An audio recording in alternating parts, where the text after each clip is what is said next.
كبير من اجل معانقه اللقب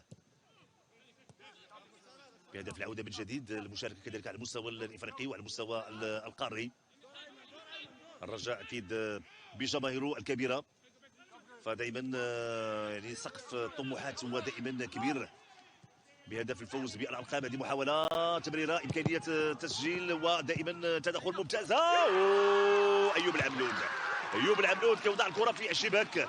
هدف اول لفائده فريق الرجاء، كانت محاوله ممتازه لفائده فريق الرجاء. رجعت الكره لايوب العملود كما قلت بادوار هجوميه، كيوضع الكره في شباك الحارس بابكر نياس، وهدف اول لفائده فريق الرجاء الرياضي البيضاوي. تقريبا بعد مرور 14 دقيقه الرجاء ينجح في الوصول للمرمى ووصول للشباك. لاحظوا التمريره في اتجاه اللاعب اسماعيل خفي، كان تدخل ممتاز ديال بابكر نياس، لكن المتابعه ديال ايوب العملود كانت متابعه ممتازه من زاويه اخرى. لاحظوا التدخل كذلك كان ممتاز لبابكر نياس، لكن المتابعه الجيده لايوب العملود كيتمكن من وضع الكره في الشباك، وهدف اول لفائده فريق الرجاء.